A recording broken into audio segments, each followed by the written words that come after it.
গাজীপুরে অসাম একটা প্রাকৃতিক পরিবেশের মধ্যে আছে। আমি হয়তো অন্য কোনো দেশের রিসোর্টে ভিডিও করলে এভাবে হয়তো কথা বলি না। আর আমি যখন কথা বলি কোনো প্রিপারেশন ছাড়াই কথা বলি, গুছিয়ে কখনোই কিছু বলা হয়ে ওঠে না। আসলে অনেক কিছুই লিখতে চাই, অনেক কিছু লিখিও মেসেজ দেওয়ার চেষ্টা করি, কিন্তু আসলে বই তো কেউ কিনে পড়েন না। আজকালকার দিনে বই পড়ার রেওয়াজটাই আমাদের মধ্যে কমে যাচ্ছে। দেখেন পেছনে অসম্ভব সুন্দর প্রকৃতি।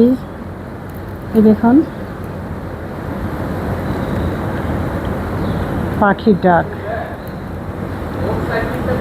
আমি ছেলেবেলার পর এই প্রথম গাছের নিচ থেকে পাকা আম কুড়োলাম।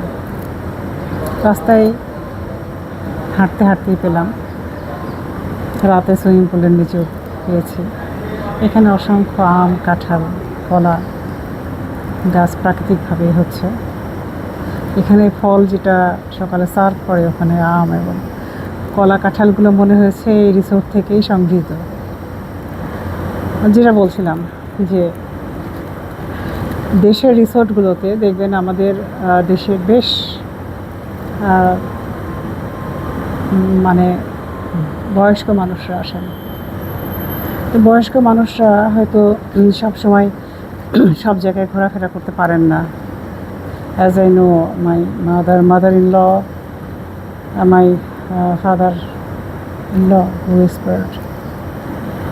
তো এই মানুষগুলো এই রিসোর্টে যখন আসছেন, বয়স্ক মানুষগুলো, তাদের যেটা হয়েছে আমি দেখছি যে হয়তো শুধু একটা কাপলই এসছেন, আর তারা কিছু সময় স্পেন্ড করছেন।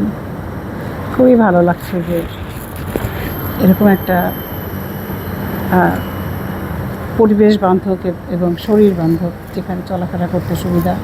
এখানে ডক্টর আছেন এবং বেশ মোটামুটি মনে হয় ব্যবস্থা আছে একটা ফার্স্ট এইড দেবার মতো।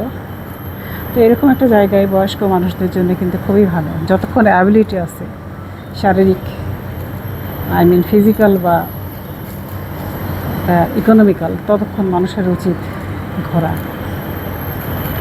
ঘোরা যে মানুষের মনে ঘুরে ফিরে বেড়ানোটা মানুষের মনের জন্য কতটা হেলদি।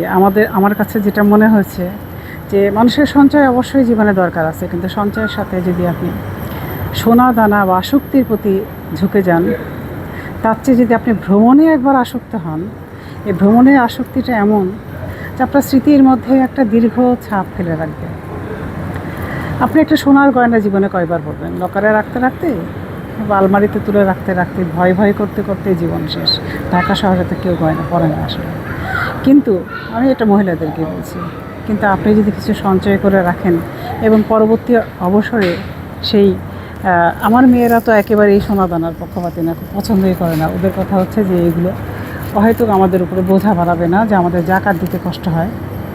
যদি কেউ সঠিকভাবে জাকাত দিতে চান, তাহলেও কিন্তু আপনি ট্যাক্স দিয়ে জাকাত দিয়ে সোনার গয়নায় আপনার কোনো ফায়দা নেই। আমি কিন্তু একটা মেসেজ দিলাম।